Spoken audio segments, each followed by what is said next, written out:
Um, Hi there. I have Ate Christy, my manang Christy here. She was the same person that I was, i-video to I'll post it on YouTube, that I was looking for when I came here to Makati. I'm telling her about what happened when Liwa almost burned my hair and everything.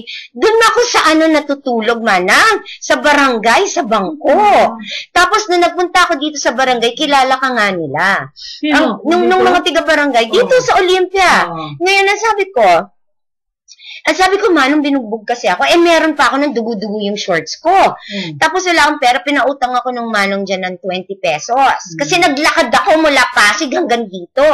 Pinautang ako ng mga barangay ng 20, bumili ako ng ukay-ukay. Tapos pinapunta nila ako dito sa, sa Makati City Hall. Kasi meron ako para bigyan ako ng sanitary napkin.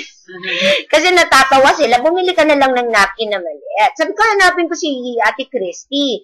Sabi nila, tuntunin mo yung Honrades, tiga doon. Kasi nga sabi ko, kailangan ko si Ate Christy kasi wala na akong ibang wala na akong ibang witness na dun sa mga sinasabi niyo. Kasi ang dami nilang, alam mo ba, dun sa kesyo prostitute daw ako. Kesyo daw, mga guard daw yung gumagalaw sa akin. Oo, mga construction worker. Mangiyak-ngiyak ako. Sabi ko, hindi totoo yan. Ayaw nila maniwala. Sabi ko, kasi fifth survival ko na. Dahil nga hahanap na ako ng trabaho. Dahil ang ginawa ng tatay ko, hindi na pwedeng sumagot ng telepono. Dahil, daddy mo? Nasa US na, pati si mommy.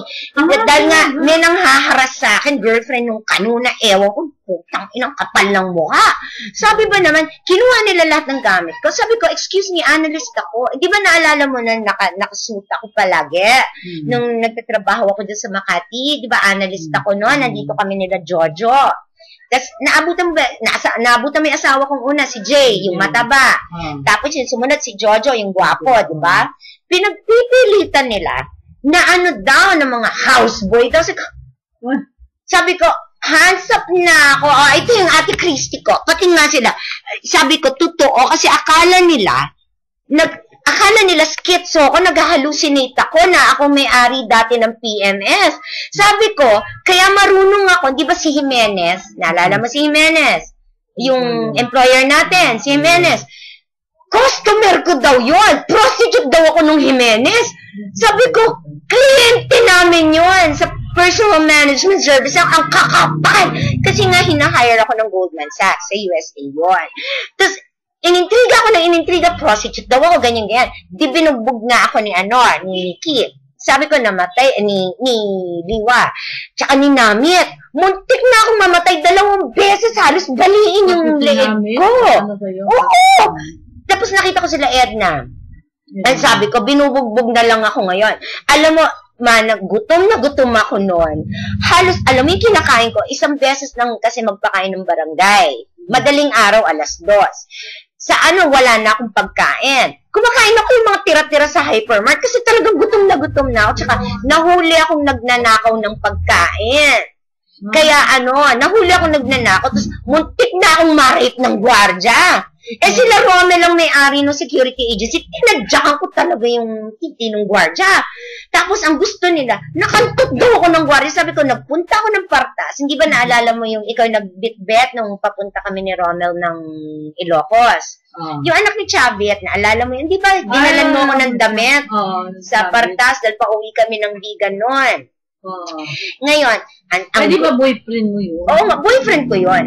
Kaya nga napunta ako ng Partas para sabihin na, putang ina yung guard ninyo, hinawak-hawakan ng buhok ko. Hinawak-hawakan kaya nga naawa na si Nikki. Sabi ko, Nikki, muntik na ako ma-rape. Ilang buwan na ako nakatira sa kalye, manang. Buti na lang nakita ko ng kaibigan ko. Ang ginagawa ko noon, uumit ako ng shampoo. Diyan sa DSWD, napunta ako, ang daming bigay sa akin. Ipapalit ko ng sigarilyo yun. Gutom na gutom ako. Pag nakita mo ako nun, Diyos ko, nakakaawa. Natutulog na lang ako sa hypermart, nakaganyan. Natulog ako dyan, sa Silya, doon sa may vendor. Hindi alam ng daddy mo yan. Hindi nga, nasa US yung daddy ko Kaya nga, bastos talaga sabi ko. Hahanapin ko si Christy.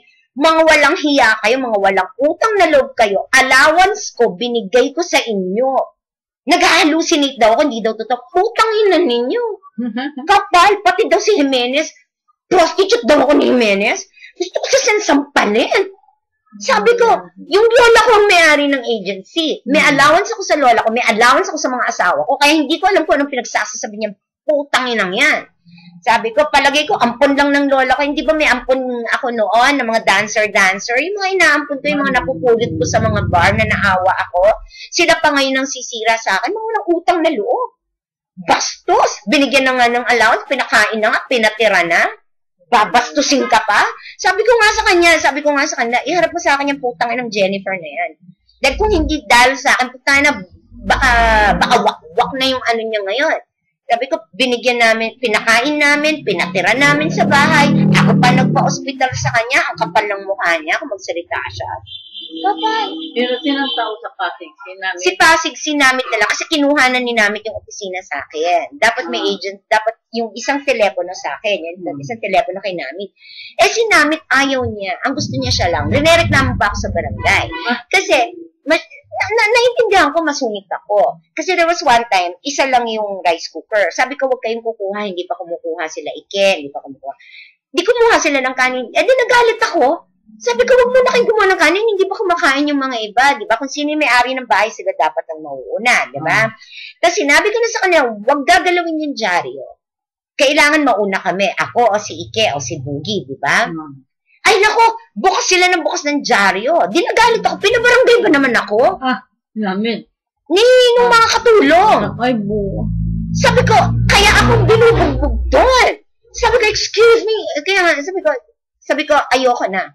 Ultimo yung sister-in-law ko, binibilan ako ng jewelry box. Kung alam lang nila kung gaano karami ang alahas ko noon.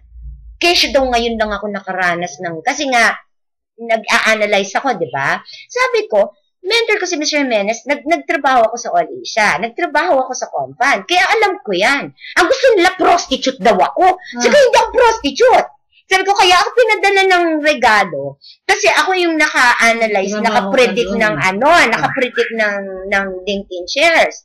Kaya siya the prostitute ako ng Goldman Sachs. Hindi ko kasalanan kung bakit tumawag sa kanyang Goldman Sachs. It's not my problem anymore. Sabi ko nga, ayoko ng intriga. Bastos, pati yung asawa. Ang kapal na mukha ng asawa ng Amerikano. Sabi ba naman, pinagkalat ba naman sa mga tiga-USA, sa mga tiga-New York, na yung asawa daw niya nagmamasturbate sa harap ko? Kapal! Kapal na mga sabi ko, kinangin na mo. Sabi ko, kahit nagumapang ako, putang ina, kapal ng mukha. Kapal, ang kapal. Ngayon naman sabi ko, nagalit nga ako. Sabi ko, kasi, ang kakapal ng mukha. Sabi, matanda na ako. Putang ina niya. $1,000 ang nakuha niya. Ako, magkano nakuha ko? Ako nag-predict. Tapos, palagi ko, sabi ko nga sa kanya, kinang ina mong babae ka.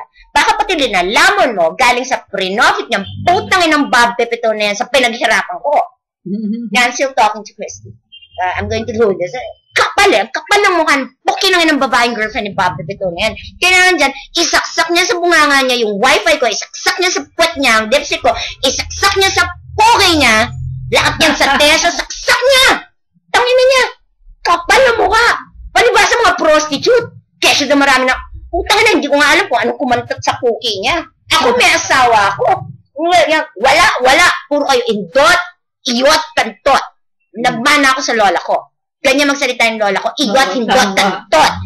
Kailangan sa tinggil ninyo, dik-dikin. Pati daw yung Dior mascara. Pasosyal daw ako. Sabi ko nga, kung alam nilang kung ano yung mga gamit ko nun, yung mga Ferragamo ko, bili lang ng asawa ko.